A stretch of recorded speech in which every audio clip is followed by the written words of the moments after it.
Mapalad ang inusig sa gawang puspos ng bait, pagkat may kakamting langit. Hallelujah, Hallelujah, Hallelujah, Hallelujah.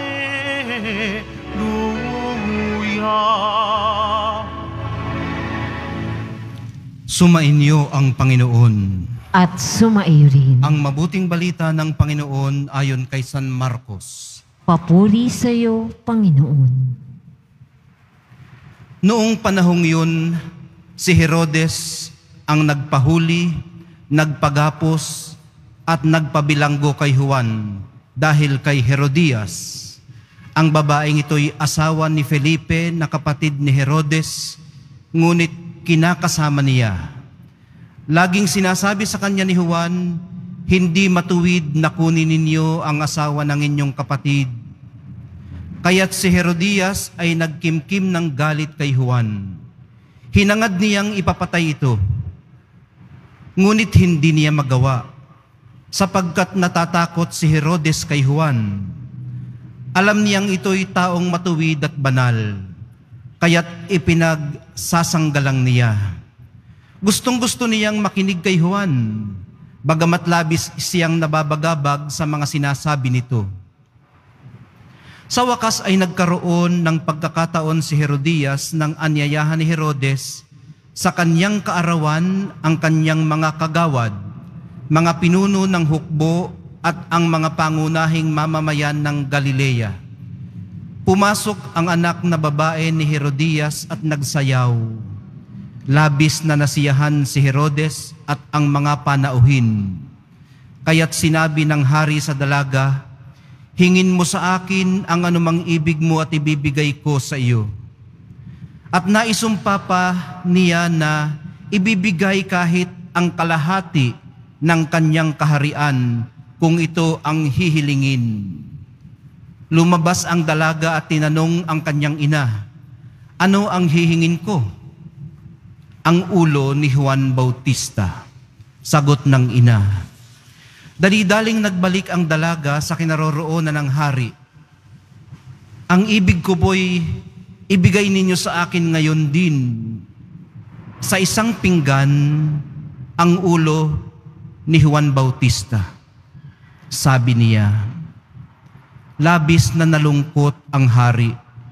Ngunit dahil sa kanyang sumpa na narinig ng kanyang mga panauhin, hindi niya matanggihan ang dalaga. Kaagad niyang iniutos sa isang bantay na dalhin sa kanya ang ulo ni Juan. Sumunod ang bantay at pinugutan si Juan sa bilangguan. Inilagay ang ulo sa isang pinggan at ibinigay sa dalaga. Ibinigay naman niyo ng dalaga sa kanyang ina.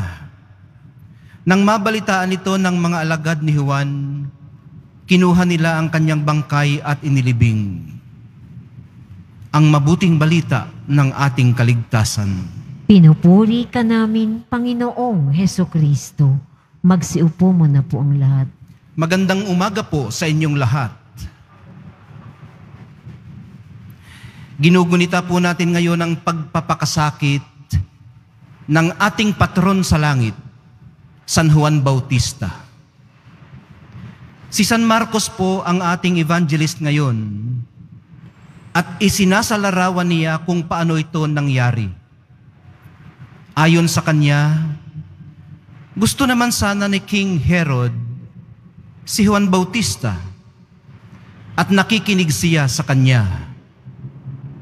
Si Herod Antipas po ang ating pinag-uusapan, the Tetrarch, hari ng Galilea at ng Perea. So bigatin po ito. Sangkapat o quarter na bahagi ng Roman Empire ang sakop niya. Kaya lang hindi lang pala si John the Baptist ang kanyang pinakikinggan. pinakikinggan din pala niya ang sarili niyang takot. Takot po kasi siyang pabaligtarin ni Juan Bautista ang mga tao sa kanya. At hindi po maaaring mawala sa kanya ang suporta ng mga tao dahil lamang sa politikal na mga konsekwensya ng kanyang muling pag-aasawa. Kasi po para mapangasawa niya si Herodias na dating asawa ng kapatid niyang si Herod II o tinatawag ding Herod Philip, hiniwalayan niya ang una niyang asawang si Phasaelis na anak ni King Aretas IV, ang ruler naman ng kalapit na kaharian ng Nabatea. Kinundi na ito ni Juan Bautista kaya ipinakulong siya ni Herod Antipas. Bukod doon, ay pinakikinggan din pala niya ang sarili niyang kahambugan.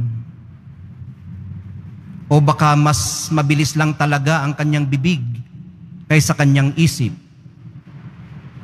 Nang sabihin niya sa dalagang anak ni Herodias na si Salome, bagamat hindi na ito pinangalanan ni San Marcos, na ibibigay sa kanya anumang kanyang hingin, kasubuan na, kahiyaan pa, napabigay tuloy ang ulo ni Juan Bautista. Inihaing mainit-init pa sa isang bandihado. Ang pinakamahal na talent fee ng kanilang panahon para sa isang dance number. Buhay ng pinakahuli at pinakadakilang propeta ng lumang tipan, tagapaghanda ng bayan ng Diyos para sa manunubos. Ang paggunita po natin sa pagpapakasakit ng pinipintuho nating patron sa langit na si San Juan Bautista ay humahamon sa ating magpakatatag din at maging matapang. Hindi man tayo likas na matatag at matapang. Tandaan po natin na ang tapang ay regalo ng Espiritong Banal. Sa pagpapatuloy po ng ating pagdalangin, minamahal kong mga kapatid, ma-develop nawa sa atin, o kung wala pa sa atin, ay ma-acquire natin ang tapang na ito na hatid ng Espiritu Santo. At ma-incarnate nawa natin ang powerlessness na magdidisarma naman sa karahasan, lulusaw sa katigasan ng puso, at maghahanda para sa fullness of peace that is to come.